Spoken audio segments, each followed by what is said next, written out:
En esta presentación vamos a seguir el desarrollo histórico de la curva de Phillips, que es un caso particularmente interesante para retomar conceptos que vimos en la presentación anterior sobre la formación de expectativas y cómo se modelan en los modelos macroeconómicos. Es un poco la hoja de ruta de la clase. Primero vamos a ver cómo es la formulación clásica, cómo nació la curva de Phillips. Después vamos a analizar motivos para su caída, o es un título un poco exagerado, en realidad motivos para su cambio, digamos, para su modificación. Y después vamos a ver cuáles fueron, a su vez, los cambios que se hicieron a esa primera modificación según los analiza Gordon en un trabajo del 2011, en Right Fork y Left Fork, y un par de conclusiones intentando resumir todo el desarrollo histórico de esta herramienta central de la macroeconomía. Phillips es ante todo un patrón empírico que por primera vez estimó, digamos, con instrumentos estadísticos Phillips en 1958. Este es una figura extraída de su paper de ese momento, en el que encuentra una relación no lineal e inversa entre la tasa de desocupación y la inflación, ¿no? En realidad los cambios en los salarios nominales. En este mismo gráfico tenemos en el eje vertical el cambio porcentual por año del salario nominal, y en el eje horizontal la tasa de desempleo.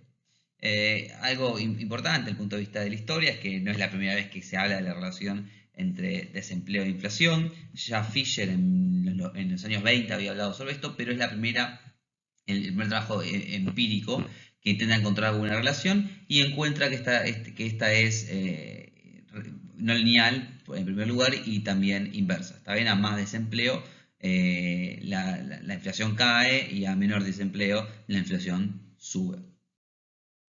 Phillips en ese mismo paper intenta darle una explicación teórica a esto, y lo que dice, la verdad, es algo bastante básico. Dice que si hay un exceso de demanda de oferta, es decir, si la actividad económica es tal que hay un exceso de demanda, necesita contratar más trabajadores, el precio de ese factor va a subir, con lo cual genera una suba en los precios. ¿Está bien? Fíjense que no hace mucha diferencia entre una suba única de precios y la inflación.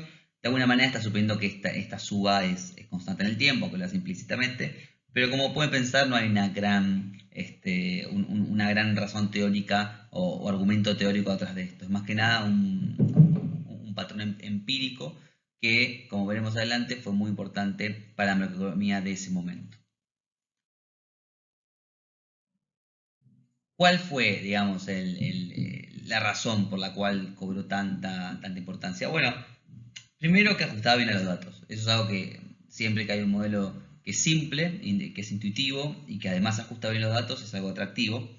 Pero además había una razón, de que en general los modelos macroeconómicos de esa época, del ICLM clásico, no tenían un link, no estaban linkeados o asociados con los cambios de precios. En general uno trabajaba con precios fijos. Imagínense que es una macroeconomía que se creó más que nada para salir de un problema de desempleo, y en general en un problema en el cual uno no estaba cerca del pleno empleo, con lo cual los problemas típicamente asociados con la inflación no estaban tenidos en cuenta. Entonces, de alguna manera agregaba esa asociación faltante entre los modelos de esa época macroeconómicos y la inflación. Y algo también relevante era que se ajustaba, los datos originales de Phillips eran para el mercado de trabajo de UK, es decir, Reino Unido, entre el siglo XIX y una parte del siglo XX, pero cuando se llegaron a Estados Unidos también ajustaron razonablemente bien, con lo cual también ganó una aceptación relativamente rápida. Esto es básicamente lo que decíamos en la anterior, digamos, remarcando que nos permitía abandonar el supuesto de precios fijos, ¿no? Entonces, parémonos un poco en un modelo clásico, en el ISLM de esa época, que ustedes ya lo estuvieron viendo en clases anteriores. Estamos en el punto A. En ese punto la curva IS y la LM se cortan ahí, a un nivel de pleno empleo, o FE, que bueno, es pleno empleo, y ese nivel de pleno empleo tiene asociado un aumento de los precios que es cero. Entonces, imagínense que el gobierno hace una política fiscal expansiva, desplazando la IS hacia IS1, que termina cortando a la LM en el punto B, ¿correcto? Entonces, el punto B implica un exceso de demanda, ¿no? Que se traslada al mercado de trabajo. En ese punto, los salarios suben, los precios suben y la inflación deja de ser cero. Lo que pasa en este modelito simple es que como sube P, la oferta real de dinero se contrae, lo que hace que la LM se desplace hasta el punto C, hasta el punto, bueno, se desplaza de tal manera hasta que corte a la nueva IS en un punto C, en el cual el nivel de demanda agregada es el mismo que el de pleno empleo, con lo cual ya no hay exceso de demanda en el mercado de trabajo y está en equilibrio en un punto en el cual la inflación es cero, ¿no? Entonces, algo que es importante y que nos va a seguir pasando cuando veamos distintas versiones de la curva de Phillips, es que para que digamos, el policy maker, el hacedor de la política pública, pueda elegir entre una política entre un nivel de desempleo e inflación, lo que tiene que hacer es constantemente garantizar ese exceso de demanda en el mercado de bienes, ¿está bien? Lo tiene que hacer constantemente, porque si lo hace de una sola vez, los precios suben y terminan por el lado de la LM contrayendo la demanda agregada, ¿está bien? Es un punto que es importante remarcar. Otro punto que es importante levantar y que vamos a ver en las próximas slides es que desde el mismo principio la curva de Phillips siempre daba a entender que el mercado relevante para intentar explicar la inflación es el mercado de trabajo. Siempre vamos a ver en esta presentación que vamos a hacer alguna referencia al mercado de trabajo porque es el lugar donde se define al final del día el proceso inflacionario, al menos en la curva de Phillips. En este sentido, el IPSEI en 1960 hace un modelo que intenta, digamos, justificar la curva de Phillips que había encontrado empíricamente. Entonces, ahí lo que hace es justamente trabajar en el mercado de trabajo, modelando algunos agregados y de esa manera llegando a una relación negativa entre el exceso de demanda de trabajo y el desempleo para justificar la curva de Phillips. Esto está bastante bien explicado en Snowden and Bain e incluso con algunas sofisticaciones, pero siempre que uno quiere justificar o repensar la curva de Phillips, siempre tiene que prestar atención a lo que sucede en el mercado de trabajo.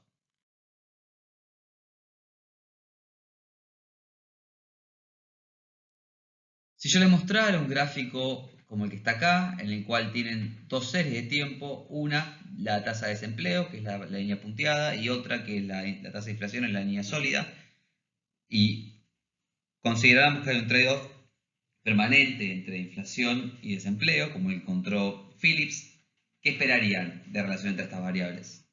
¿Que correlacionaban positiva o negativamente?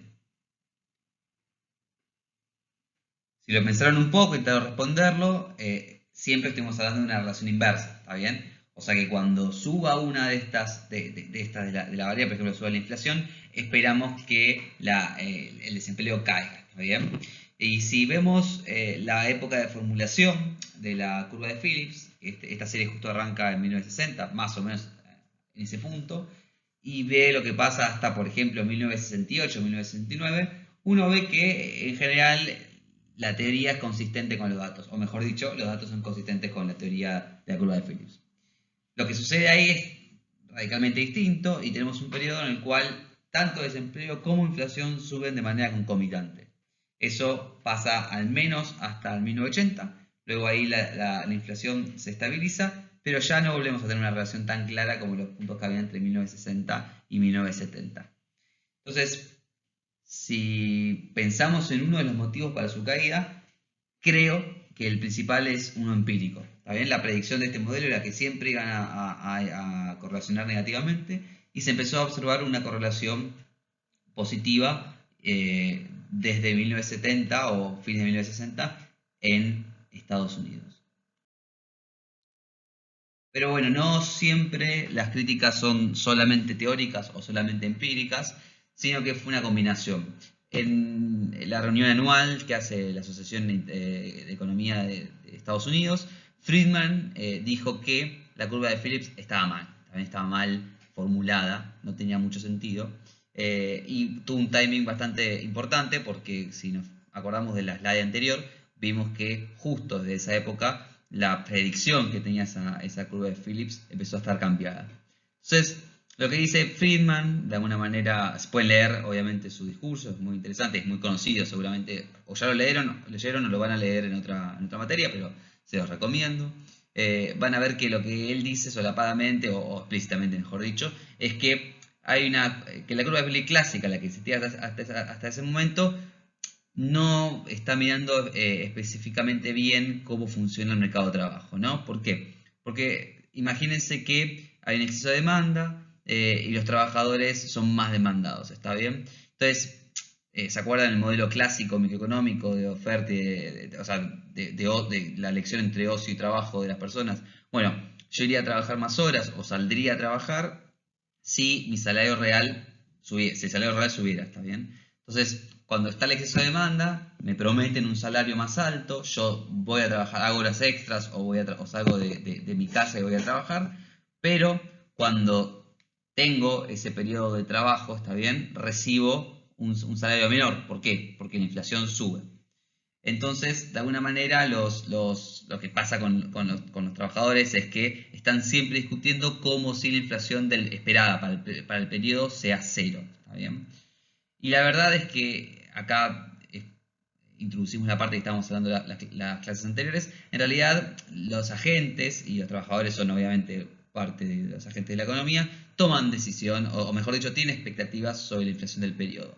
La curva de Phillips en realidad es un caso particular, la clásica, cuando la inflación esperada es siempre cero.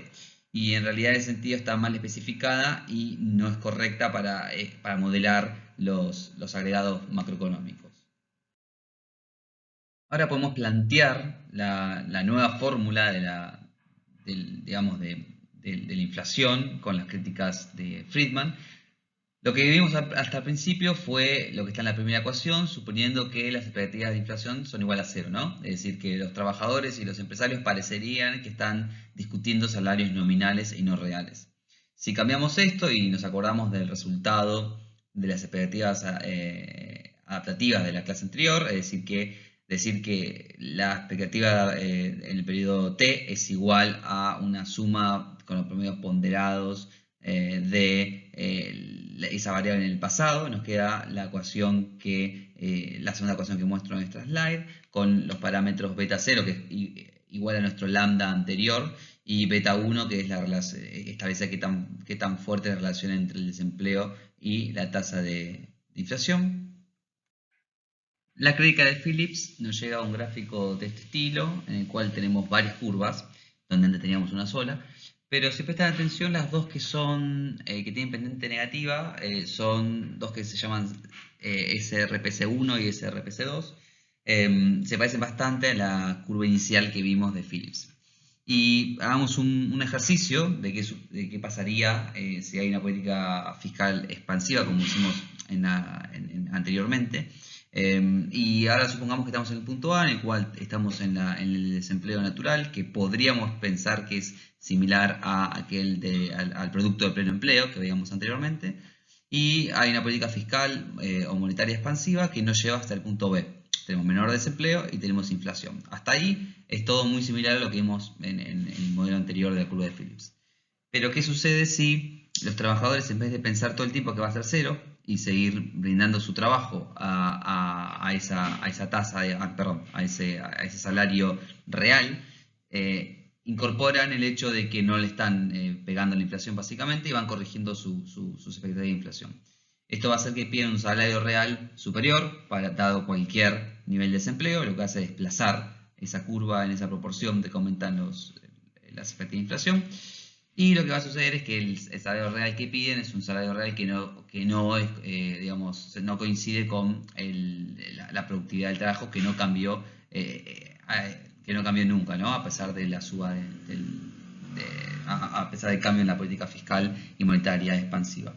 Entonces, dado que el salario real en ese sentido es mayor la productividad marginal del trabajo, los empresarios van a dejar de demandar a esos trabajadores y lo que va a pasar es que nos vamos a desplazar hasta el punto C, que es el punto inicial en el cual teníamos la tasa de desempleo natural. Está bien, esa tasa de desempleo que en general no acelera la inflación, pero si se fijan, a diferencia de anteriormente cuando estábamos en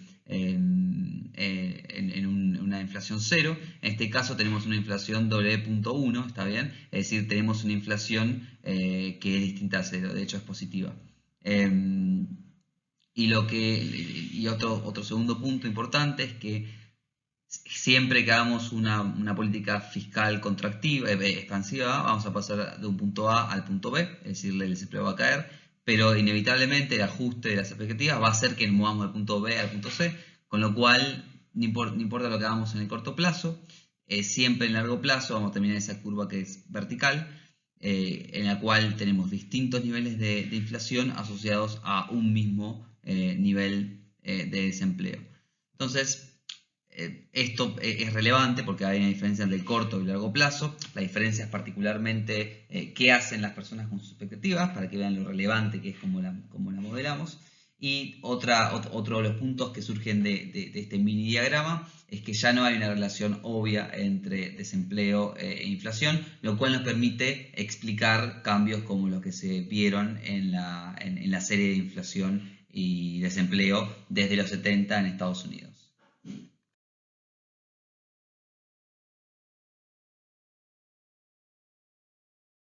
A pesar de que la crítica de Friedman fue una de las mayores críticas de la historia de la macroeconomía, lo cierto es que las versiones que sobrevivieron en el tiempo de la curva de Phillips no son estrictamente como la modificación que había propuesto él.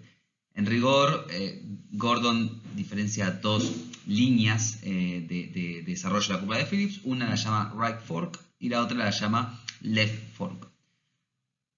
Vamos a empezar por la primera, que es la del right fork, que básicamente lo que hace es reemplazar las expectativas adaptativas por racionales. Está bien, un poco también siguiendo la lógica de la clase de mostrar cómo cambian los resultados de los modelos macroeconómicos ante distintos supuestos sobre o distintos modelados sobre las expectativas. Entonces, lo que supone básicamente es que las expectativas pueden saltar, está bien, pueden adelantarse a que se materialicen los efectos de las nuevas políticas monetarias o fiscales. ¿Está bien? Vamos a hacer un poco más simple y más claro. Si el gobierno anuncia que va a hacer una política monetaria o fiscal contractiva mañana, y yo sé que por el modelo de la economía eso implica una inflación más alta mañana, yo no voy a ir directamente al mercado de trabajo ir a trabajar, está bien, porque mi salario real no va a cambiar, yo solo sé, entonces no voy a trabajar por la misma plata.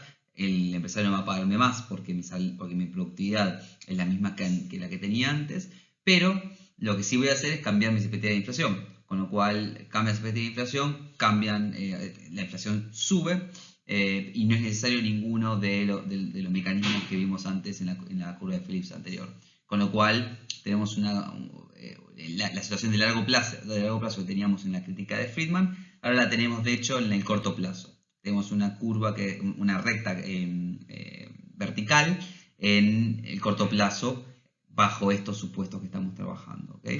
Es decir, y los corolarios de política económica son bastante importantes, porque al final del día lo que está diciendo esto es que los cambios discrecionales en el gobierno, si se dice que va a ser una política monetaria fiscal o monetaria hoy, lo que va a hacer es que no tenga ningún efecto incluso en el corto plazo, ¿okay? Salvo algunas rigideces.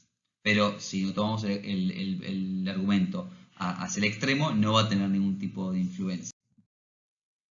Obviamente en esta discusión la credibilidad va a ser muy importante, porque si yo digo que voy a hacer algo y me creen, entonces incluso puedo, por ejemplo, pensar en una desinflación. Yo tengo que desinflar y hay expectativas,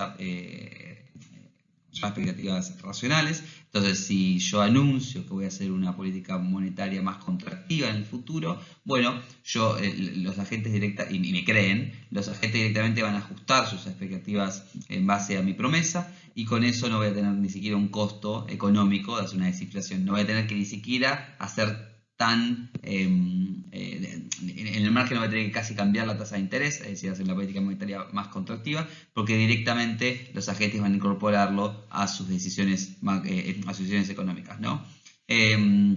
Obviamente, para que suceda todo esto, los precios tienen que ser muy flexibles, porque si no, no podrían darse estos cambios que se precisan en ellos. Y obviamente no hay expectativas adaptativas, sino hay expectativas racionales. Y en este caso, lo que sucede digamos, con la relación entre las expectativas, entre el desempleo y la inflación, obviamente está mediado por las políticas que anuncia el gobierno, por las variables que van a determinar efectivamente la inflación en el futuro, ¿no? Pensando en esta lógica de expectativas racionales. Y en ese sentido pueden explicar cualquier set de datos que se observen en la realidad, ¿no? Al menos son compatibles con correlaciones positivas, negativas o no ninguna correlación entre desempleo e inflación. Obviamente esto fue cambiando un poco, si bien la formulación esa fue la clásica, los modelos que son más modernos se trata como la New Keynesian-Phillips Curve, que la pueden derivar obviamente de la optimización de unos agentes representativos, pero al final del día lo que tenemos es que la inflación en el periodo T depende de lo que yo espero en T más 1, más un output gap, está bien, es la diferencia entre el desempleo que va a haber en T y el desempleo que habría en pleno empleo, ¿no? Que no acelera la inflación. Y un error aleatorio que, como siempre, ponemos en estas ecuaciones. Entonces, podemos reescribir la ecuación anterior de esta manera, y nos termina quedando que en vez de hacerlo recursivamente como hacemos con las expectativas adaptativas, lo hacemos con las expectativas del futuro, y lo que terminamos teniendo es que de alguna manera los agentes pueden anticipar todos los output gaps del futuro, ¿está bien? Los precios no se mueven porque ya pueden anticiparlos, y de alguna manera la política económica es inefectiva incluso en el corto plazo. No se preocupen, no voy a tomar, y yo tampoco, la parte de la matemática, pero es un poco para que tengan en cuenta cómo es que podemos llegar a la conclusión que anticipé anteriormente con un mini ejercicio de optimización de estos. En realidad, ni siquiera estamos haciendo la optimización, estamos reemplazando recursivamente hacia el futuro la expectativa de inflación, ¿está bien? Pero es simplemente para que vean cómo podemos justificarlo rápidamente, simplemente cambiando lo que antes tomamos como expectativas adaptativas, ahora como expectativas racionales. Pero, ¿qué sucede si hay rigidez en los precios? Yo, por más que piense que en el futuro va a haber un determinado... las condiciones que van a cambiar la inflación, yo las puedo anticipar, igual yo no puedo cambiar los precios en el corto plazo, y ahí es cuando se introducen rigideces, ¿está bien? Esto es lo clásico en todos los modelos que son New Keynesians, y ahí lo que tenemos es, por ejemplo, Calvo Pricing, que supone que que los precios cambian un cuarto de ellos por cada trimestre, por ejemplo. Entonces, que no cambian todos juntos, y esto hace que la política que tiene el gobierno tenga algún efecto de corto plazo, simplemente por las rigideces que existen en la formación de precios. Y algunos elementos de resumen de lo que sería el right fork, que es que no hay inercia en la inflación. Fíjense que nunca miramos para atrás, como cuando tenemos expectativas adaptativas, sino que miramos para el futuro, porque vemos las variables que van a determinar la inflación en el futuro. Los shocks de oferta, como por ejemplo la suba del petróleo o la devaluación, no tienen un impacto sobre la inflación. Lo cierto es que suelen incluirse al calcular los modelos cuando hay en los modelos clásicos, en los modelos que se usan hoy, e incluso algunas de estas variables se terminan agregando, pero no es como no están como en el corazón de esta parte del right fork, de la nueva reformulación de la curva de Phillips según Gordon. Las expectativas son forward-looking, o es otra forma de llamarlas a las racionales, y la política económica va a ser solamente efectiva en el corto plazo si no es anticipada. ¿Por qué? Porque hace que las personas no puedan anticiparse justamente, entonces toman decisiones como si esa política no se fuera a hacer, pero después se termina haciendo, entonces puede tener un efecto en el corto plazo si no es anticipada, o si existen rigideces en la formación de precios, de tal manera que, aún anticipándose a la política que va a haber, no pueden cambiar todos los precios hoy, entonces las decisiones cambian, están en el corto plazo, y hay una relación, y la política económica, fiscal y monetaria digamos, tiene algún efecto en el corto plazo. Pero por otro lado hubo otra forma de repensar la curva de Phillips después de que empezara a fallar, digamos, empíricamente.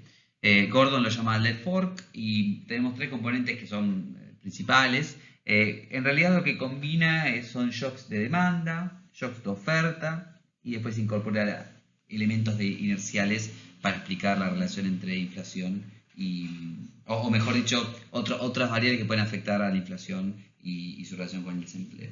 Entonces, por shock de demanda, obviamente estamos hablando de lo que clásico hacemos siempre, es decir, un aumento o caída en la demanda agregada, eso no cambia mucho con respecto a lo que tuvimos viendo antes. Pero después con shock de oferta sí hay una innovación, se incorporan controles de precios internacionales, es decir, se sube el precio del petróleo. De hecho, algo interesante, si ustedes se fijan cuando es el momento en que empieza a perderse la correlación en Estados Unidos, al menos para datos de Estados Unidos, coincide con el shock petrolero, dos shocks petroleros importantes, con lo cual no es un elemento a descartar a priori, digamos. Y luego agrega un componente inercial que le da un peso relevante y que se puede justificar de al menos dos maneras. Creo que hay más, pero creo que con dos tenemos una buena idea de cómo puede haber inercia en un proceso inflacionario. Por un lado, es la formación de expectativas, y esto es básicamente trabajar con las expectativas adaptativas, y ya mostramos cómo tiene ese comportamiento que hace que la inflación se mantenga la inflación se mantenga por un tiempo elevada, a pesar de que no tenga ningún otro shock. Pero también podemos pensar en que hay una persistencia en contratos y salarios de precios y precios solapados, ¿no? No siempre uno tiene los contratos que se renuevan en el mismo periodo, con lo cual si la inflación subió en un periodo, pero los contratos los van incorporando a los nuevos contratos de manera escalonada y solapada, entonces puede durar más el shock en el tiempo. Y también, este es en realidad un tercer punto menor incluido por Blanchard, que es que hay rezagos desde que los precios intermedios suben hasta los precios finales, ¿no? Va pasando por la cadena, y eso también agrega algo de inercia. Pero particularmente, para cerrar este punto, la left fork fue por agregar otros condimentos, ¿está bien? En vez de cambiar la formación de expectativas, sino que agregó los shocks de ofertas y agregó también todo este comportamiento inercial justificado por estas razones. La curva de Phillips, en este sentido, la podemos plantear así, es parecida a la anterior, pero tenemos las expectativas adaptativas que están en el primer término, ¿está bien? Lo reemplazamos. Y después tenemos la diferencia entre el desempleo y el desempleo natural, que es si se pasó o no de ese desempleo que no acelera. Y después en Z tenemos los shocks de oferta, que eran los que mencionábamos antes, que son controles de precios, suba de precios de los commodities, entre otros shocks que puede percibir una economía. Entonces, para hacer un resumen de lo que vimos hoy, tenemos que la curva de Phillips clásica tenía un trade-off permanente entre inflación y desempleo.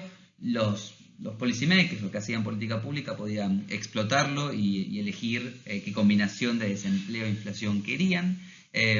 Por eso fue tan interesante y se agregó a la curva de Phillips, se incorporó a los modelos macroeconómicos clásicos de esa época. Friedman hace una crítica relevante con un timing muy importante de cuál era el rol de las expectativas en esa curva de Phillips.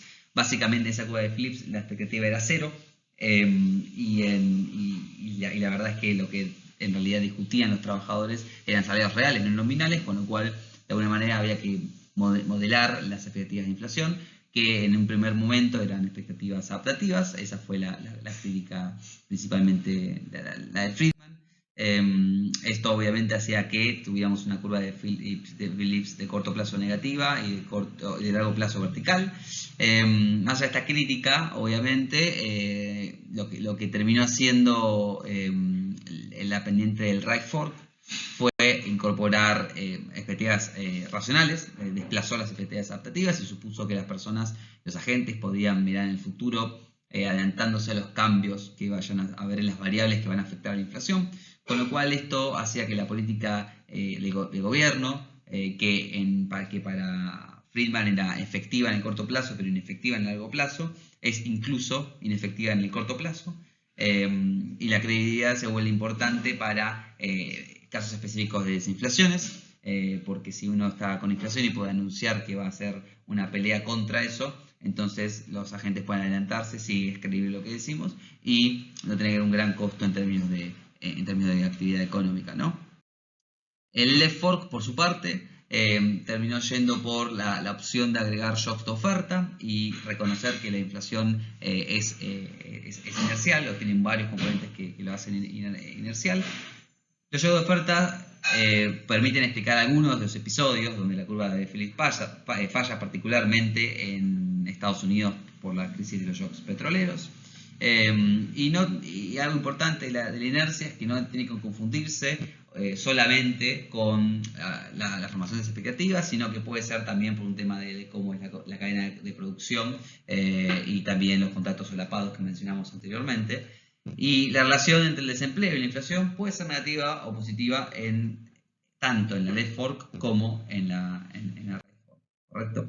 Esto es particular del paper de Gordon. Él hace la medida, hace un modelo econométrico en el cual da que la left fork muestra un mejor ajuste para los datos del periodo de Estados Unidos desde la década de 1950, pero en general, si uno quiere pensarlo, uno podría pensar que la formación de expectativas en realidad va cambiando también en el tiempo, y puede ser, por ejemplo, con una hiperinflación ya la expectativa de ayer no importa mucho y uno empiece a mirar más las decisiones de política económica, y por ejemplo, uno puede llegar a pensar que en ciertos momentos las expectativas adaptativas tienen más sentido y en otros las expectativas racionales son más plausibles que funcionen en ese entorno.